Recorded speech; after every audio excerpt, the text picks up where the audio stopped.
nshimire ababemeye kujya mu marushanwa.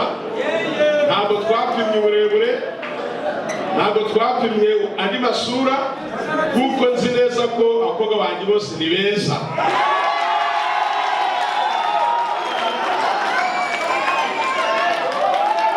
N'abasore banjye bose barashoboye.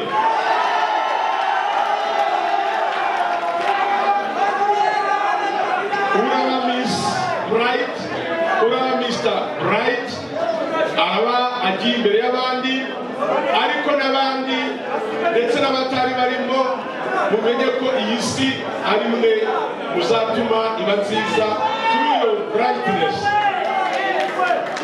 Can you do some with your voice and convince him?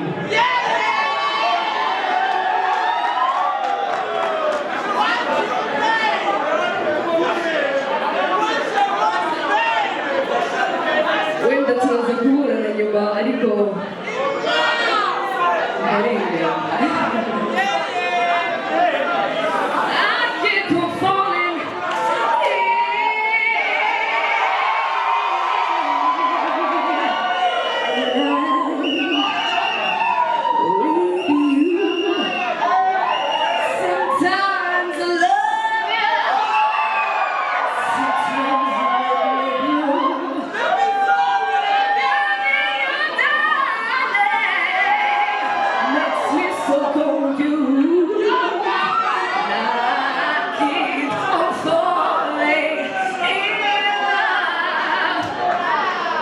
muzaze mwishibuta.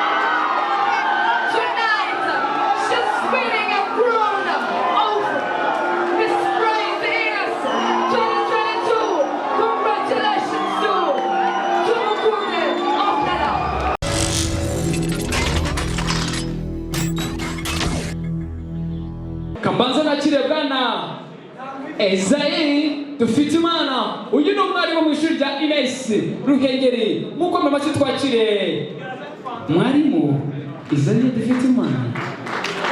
Abanyeshuri ko mudakoma mashi. Biggest round of applause, guys. Afite ubunararibonye, atanga amanota akayizuza, ariko ntabwo Ezayi wamurana uba wayikoreye.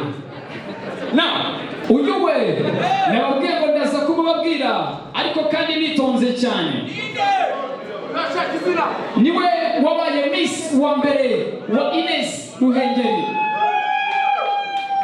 Byari bigoranye cyane, ariko kandi we na bagenzi be barakoze, kuko niwe baharuye ikibuga. Aracyaseka neza, aracyatambuka neza. Nubagarutse mwamutora ijana kurindi, twakire Miss Umurerwa aka Fiete. Biggest round of applause.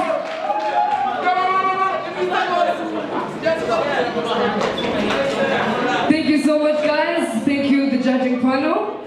May you have your seats. Ibyo byose nakumvishe ko kandi abanyabwenge babyumvishoro byubahiriza, murakoze cyane. Na nyuma yo kwakira abajaji, munyemere muri kano kanya ntacyo twaza gukora tutabanje gukora ikibangiza ibindi byose, no kwiragiza Imana.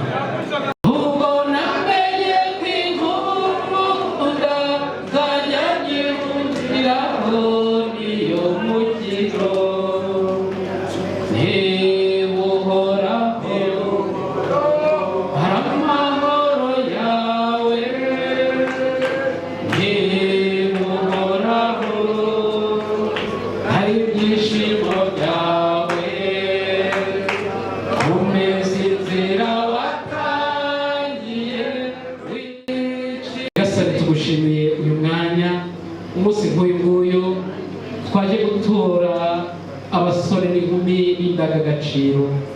Turabasabira ubuzima bahaye ubakomereze bazabe ingirakamaro muri sosiyete yacu, muri INES yacu. Tubasabiye umugisha Nyagasani, ibirori tubisabiye umugisha, abari aha bose tubasabiye umugisha, abari bubigiremo uruhare bose tubasabiye umugisha, ukomeze kubana natwe, urubyiruko rwawe, abajene bawe bari aha bose Nyagasani, ubahe indangagaciro bamurikiwe n'aba turi guteore uyu munsi, ukomeze kubana natwe, tubisabye ku bwa Kristo umwami wacu. Ku izina ry'Imana Data na Mwana na Roho Mutagatifu. Umunsi mwiza. Murakoze cyane Padiri, ariko kandi tumukomere amashyi tumushimire kubw'igikorwa gikomeye dukoreye cyo kutubagiza Imana.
Mwakoze cyane kwitabira ibirori byacu, ariko kandi ibyo byanyu ubu nibwo twinjiye mu gikorwa nyirizina kiturangije ishinga.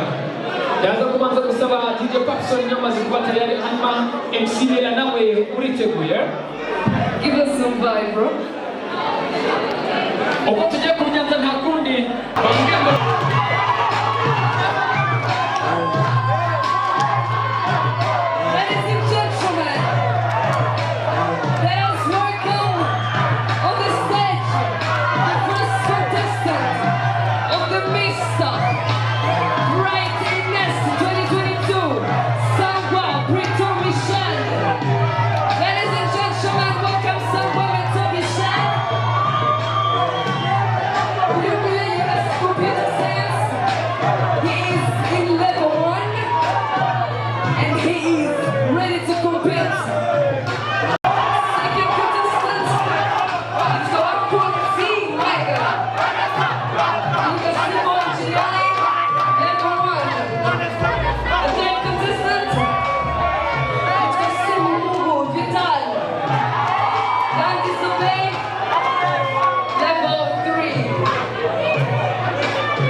ya COVID icyavuga.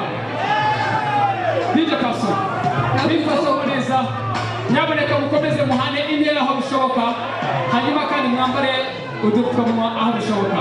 Level 2.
And it's gonna be a one winner.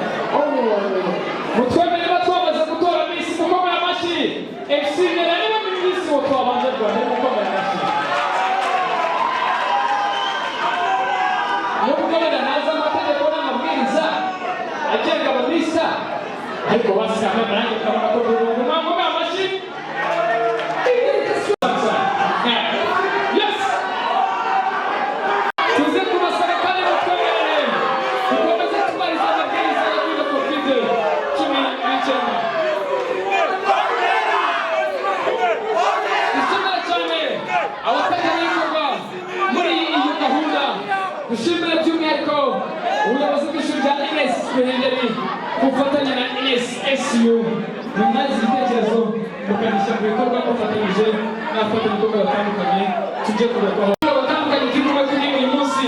dushimire ababize abakobwa bose mwabonye ndetse n'ababize n'umulisi wacu turi kumwe jide shoko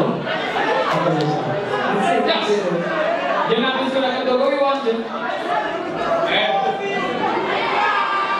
twakire abahungu bose bagomba kuba badasumba umwe uhiga abandi uko ari bane bagomba kubamo uko ari batanu bagomba kubamo umwe uhiga abandi. Ladies and gentlemen, let us welcome all the boys contestants of Mr.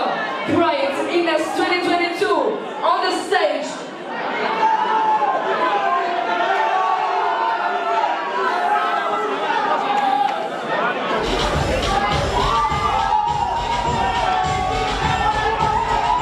twakire abahungu bose nimero ya mbere yitwa Sangwa Brighton Michelle. Contestant number 1, Sangwa Brighton Michelle. You bring a computer science, who is level 1. Contestant number 2, Nika Bakonzi Megan. Civil engineering, Nika bring level 1.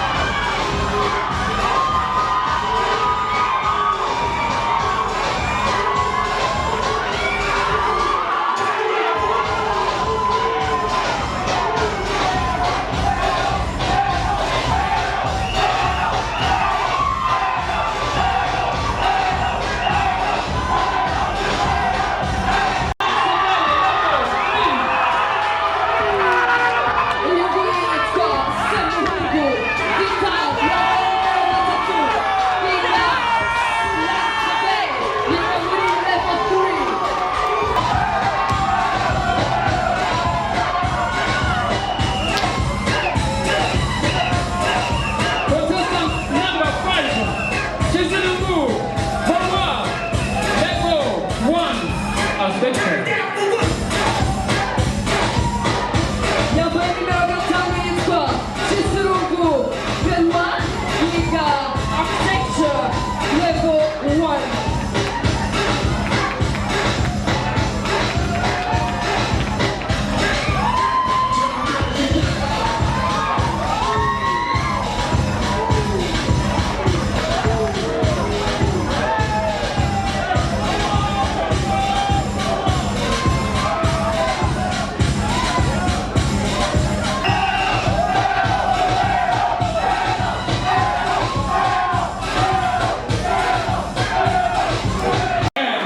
abafana ba Nshuti Vanessa muriho.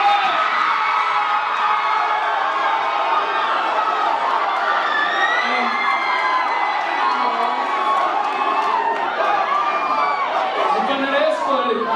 Abantu baracyafite urukundo. abafana ba Tumukunde Aurora muriho.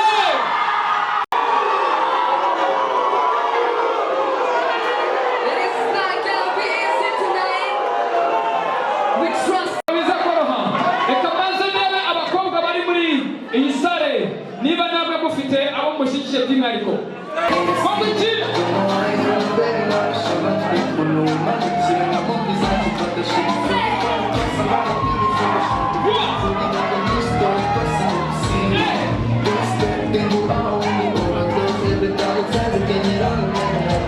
What was that?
Biggest round of applause.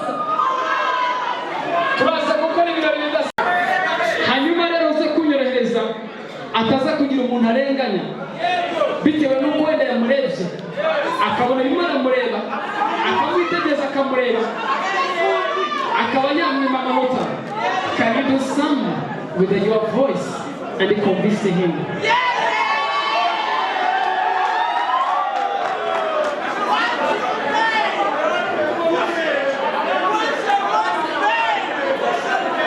Wenda tuza guhura na nyuma ariko arengera. I keep on falling.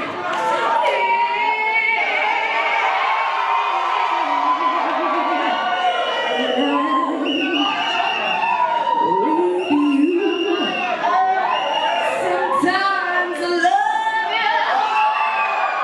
Sometimes I love you.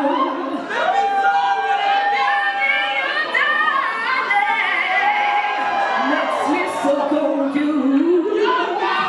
I keep on falling in love.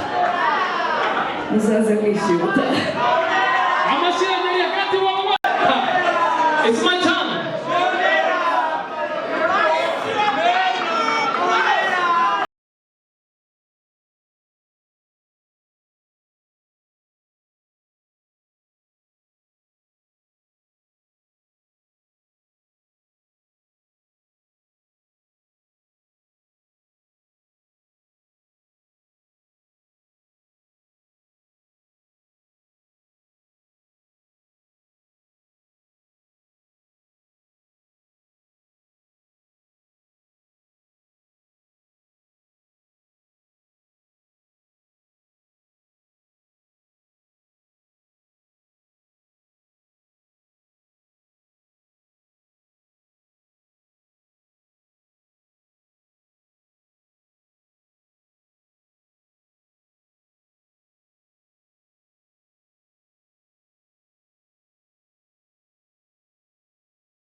Thank you. ushobora kwegereza mikrofone. Nayo kubabwira ariko amatalenti yanjye amenshi mfite nashoboye kubagaragariza talenti ya modeling kuvuga ngo kwigaragaza gutambuka nkaba nari nzi no gushushanya ariko muri aka kanya ngiye kwerekana talenti murakoze.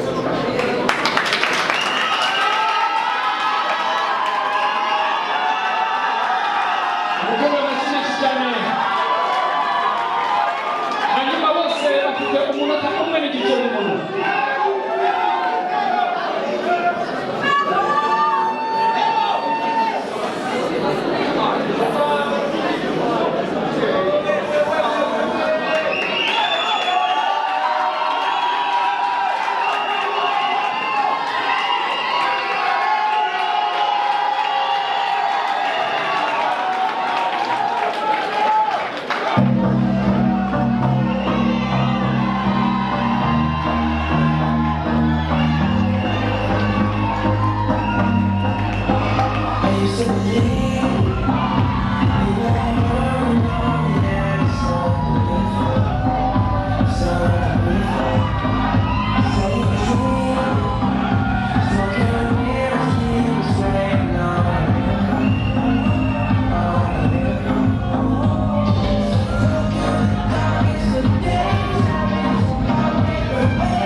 able to demonstrate them all.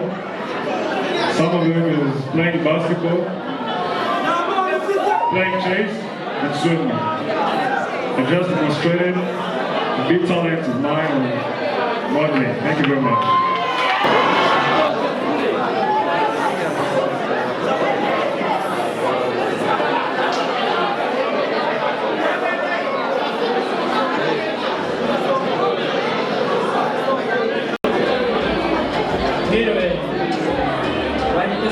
Permission for the Sanas everyone.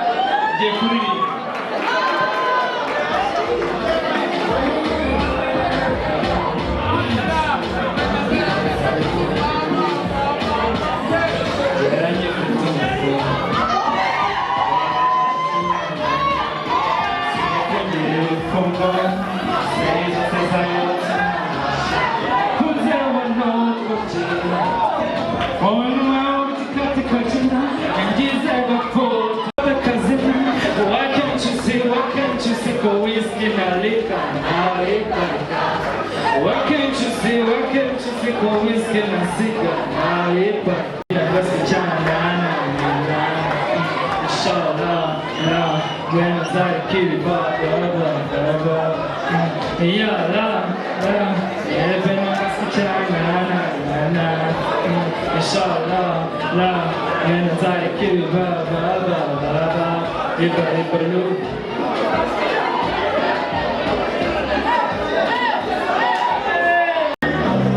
Welcome to stage.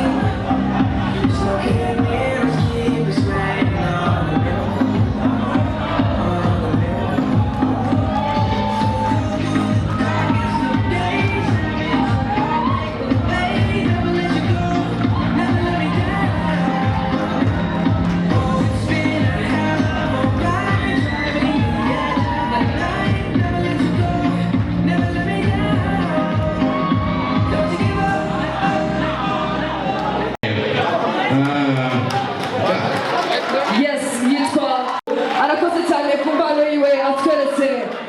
Ladies and gentlemen, we're going to go with the session with the girls. Tugiye kureba impano z'abakobwa.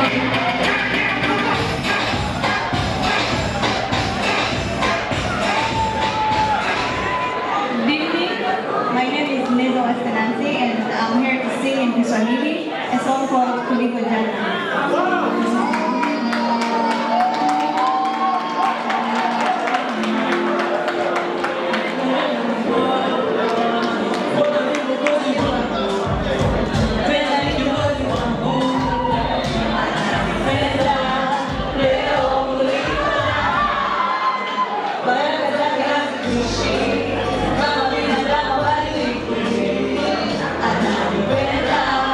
Leo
muri tekinike bashobora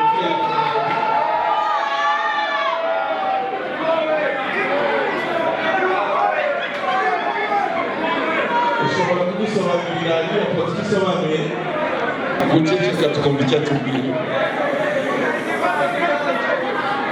Yegereze mikoro. Iyi ndirimbo se irimo inyanya, iriho igitenge, ni abagore baba bashuriza kubera ko nta mafaranga bafite bya parents. The next one please.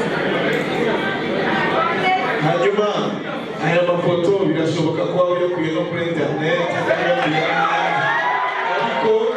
ariko byizire ndabona waje ufite kamera ushobora kutwereka angles zitandukanye umuntu akoresha ari ku kamera. Ufashe kamera ushobora kutwereka angles. Mbere na mbere amafoto yanjye nyafatisha telefone yanjye. This is for the talent. Yes, bafata kamera nyine turebe twereke nawe gufotora.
Igiza mikrofone hejuru.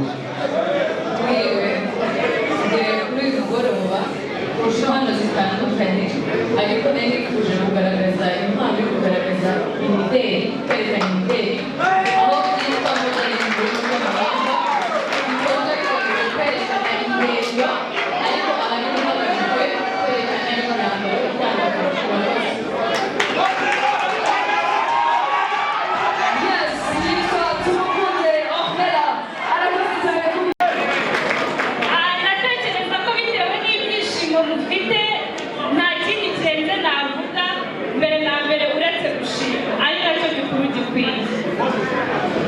Muri rusange ndashima ubuyobozi bwa INES Ruhengeli bwadufashije kugira ngo iki gikorwa kigerweho.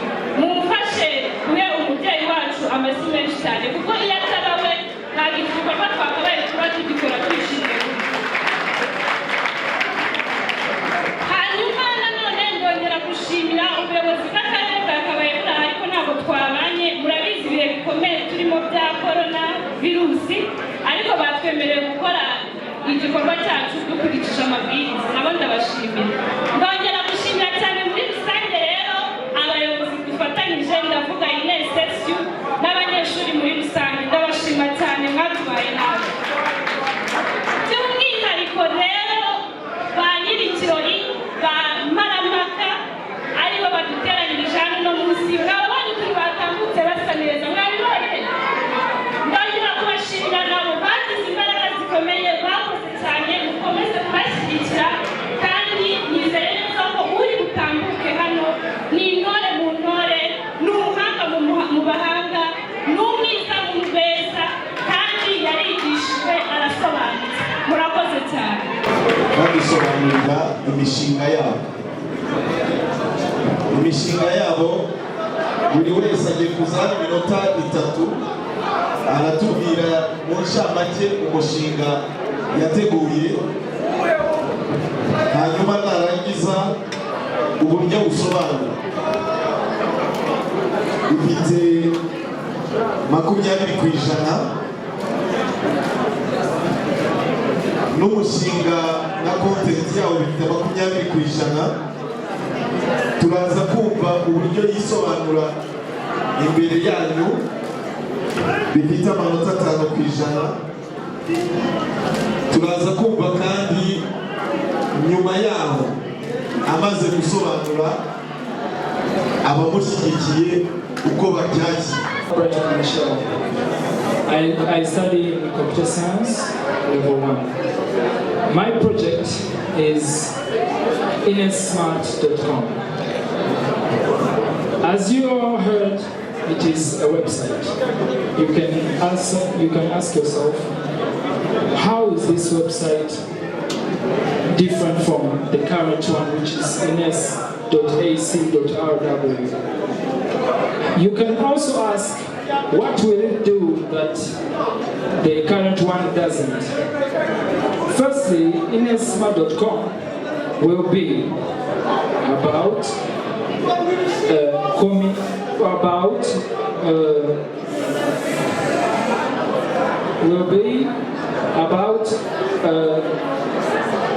increasing the communication between lecturers and students.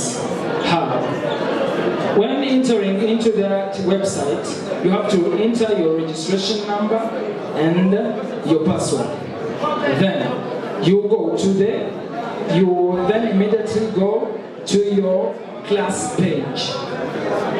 And on that class page, you find notes which lecturers has posted.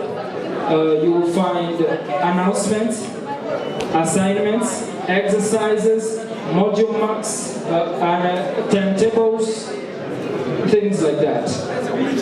My project will emphasize on communicating, on easing the communication between students and lecturers, where there will be a chat room where you can chat, where students can tell their concerns to the lecturer directly, so that the problem can be solved. And my project will be done in 3 months. I've contacted I have an uncle who is an IT in African information technology there in Rwanda, in Kigali. He's the one who made me have that idea, and he told me that he will monitor it very good. I wanted to talk about the importance of embracing one's culture. I'm going to first look from the base. Based on this country, we have reached where we are because of embracing our culture, because of knowing what we are. Culture is something we appreciate. Bazabasha kwerekana nyine uburyo babayeho, ibiryo byabo wenda cyangwa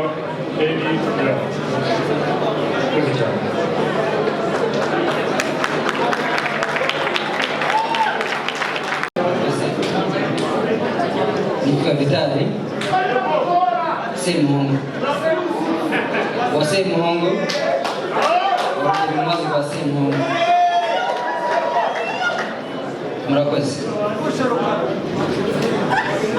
So, as I told you my names, I'm going to present my project, which named Safe Developing Career by promoting self-job creations. I repeat, self-developing career by promoting self-job creations. So, my project's purpose is to rise the students' talents into careers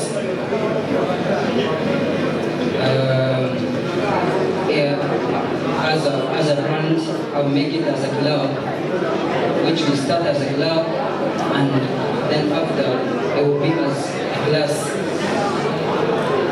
So, as I'm telling you, it will be a club teaching the students, of course, those who want to, teaching the students how to rise with their talents into the careers. You understand it? So it will be the class where the students, the ones the project found in the campus, of course, those they found in the campus will be like the it will be free for them by rising their talents into careers. But those one who came running for it, they will be paying for it as short courses, of course, because too many students here, they have too many talents, but they don't have the chance to rise them as careers.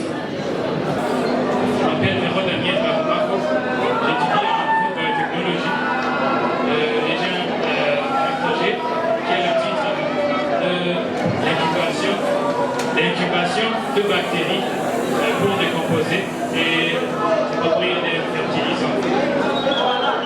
L'objectif de mon projet, turasaba bari muri public n'abashinzwe protocol bari hanze, abafite igitaramo hanze bihangane mu kanya hari umwanya n'ibindi kumbwira turazitara. Merci. Mon projet, l'objectif de mon projet, c'était de diminuer les inconvénients des fertilisants artificiels, comme il y a des fertilisants artificiels qui sont vraiment qui ne sont pas bons pour le sol, qui a des doses de l'acide qui peut être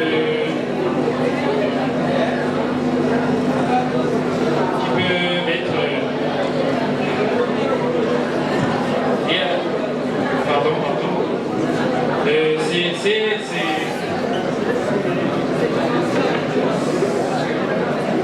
J'étais en train de dire des fertilisants artificiels. Il y a des fertilisants artificiels qui ne sont pas bons pour l'environnement, pour la production des bonnes récoltes, parce qu'ils sont mal pour le sol, parce qu'ils ont des acides qui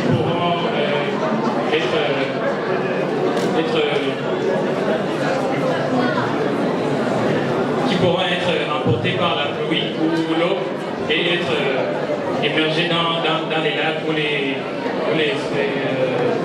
rivières et qui pourraient aussi affecter les poissons et les tuer. Donc mon projet, j'avais comme le temps qui pourrait prendre, j'ai mis 9 mois, parce qu'il y a le temps de les incuber, donc les cultiver les bactéries et les foutre dans les fertilisants. Et pour que les fertilisants naturels soient produits, j'ai mis 9 mois et le budget total était de 404 000 francs rwandais. Merci beaucoup pour votre attention.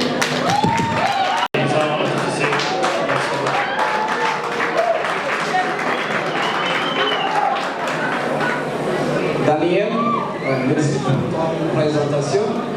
Tu disais que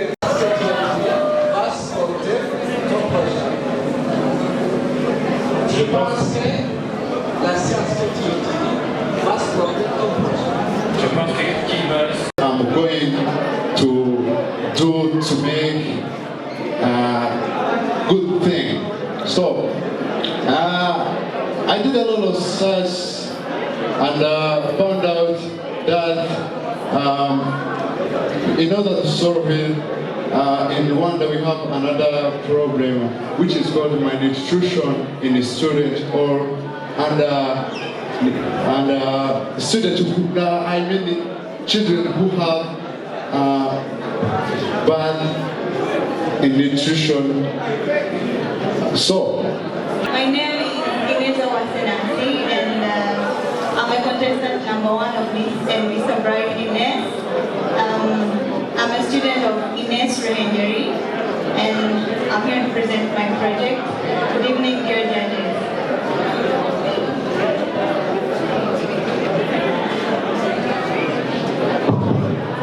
Good evening. Present. Okay. As I've said before, my name is INES Ruhengeli. I'm a student of law, level 2. My project title is Youth Unification Forum. The objective of my project states that is to unify students of INES coming from different countries so that they get to connect and give us different opportunities. And the beneficiaries of my project are students of INES Ruhengeli of 2022.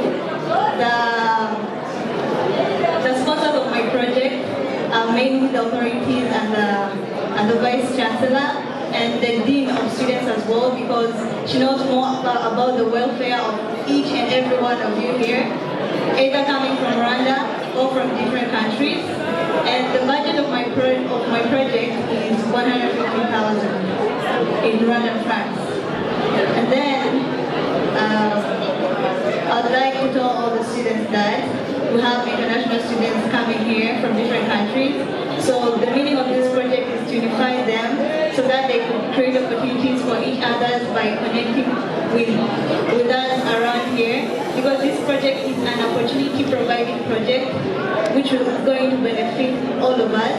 And why I created this is because I saw opportunities in everyone, because we share different cultures, different languages, so we have a lot to learn about each other. Thank you.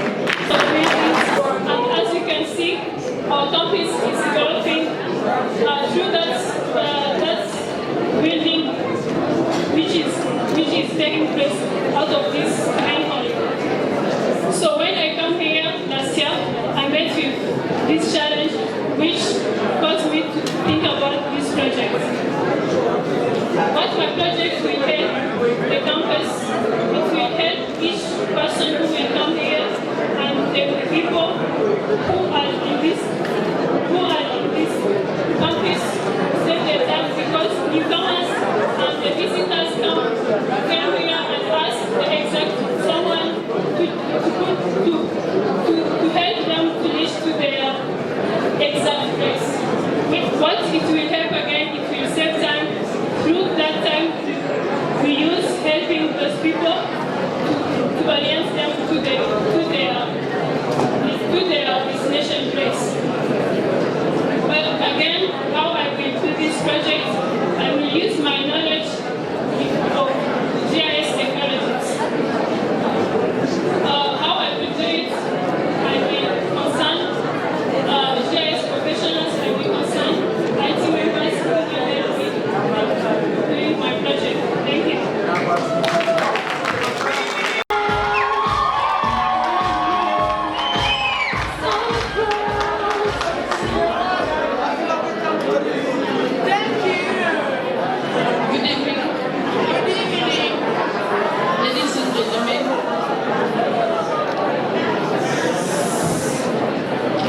Ladies and gentlemen, thank you for giving me this opportunity.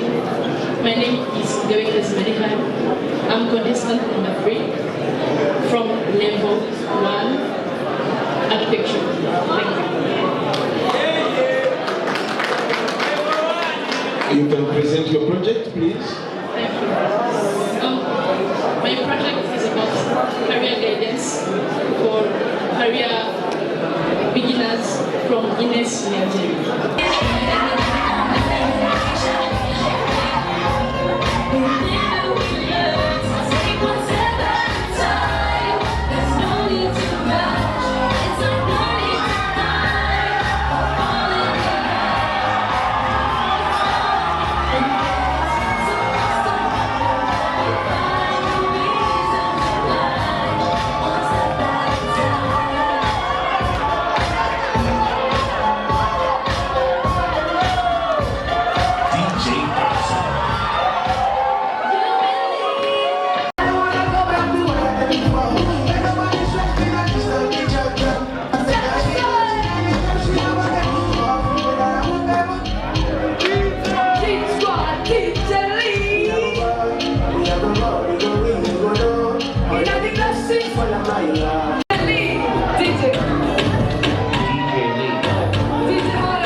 no ku isi hose iby'abamisi turamenyereye, ariko muri INES dufite agashya.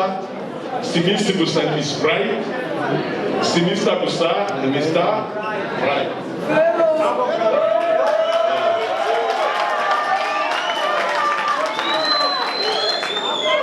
Ntabwo nashobora kwerekana inyinyano murayibona.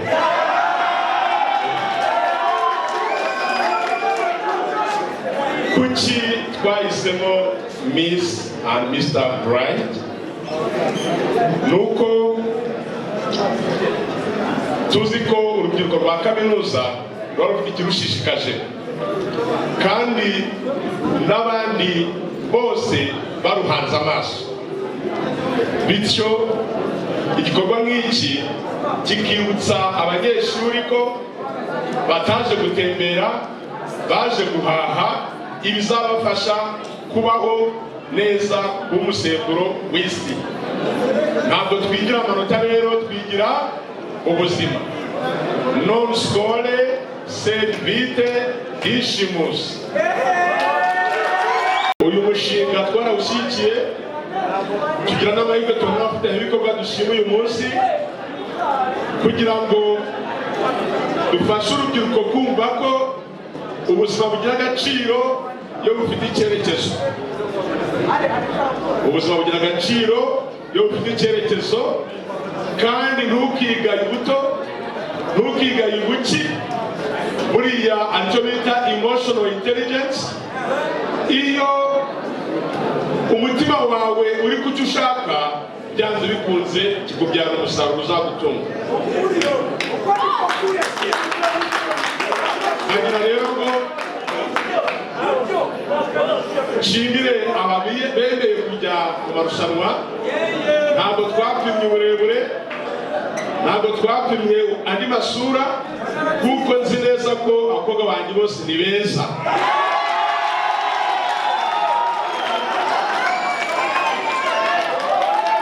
N'abasore banjye bose barashoboye.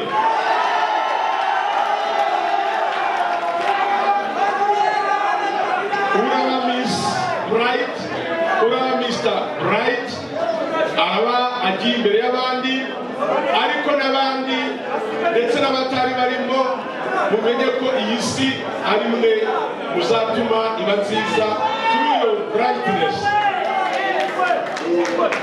I present my excuses to the students who cannot understand Kinyarwanda. There are many, we have over 150 from different countries. But I just want to summarize by saying that we organize Miss and Mr. Bright because we want to promote brightness.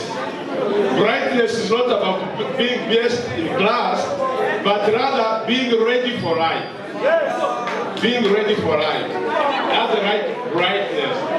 Being able to see the world, to see the opportunities in the world, the problems in the world, and to see the opportunities given to you and the capacities, and then say, I'm a solution provider, I am an innovator, and the future is for me. Life is what you do until you make it. God bless you. Thank you very much.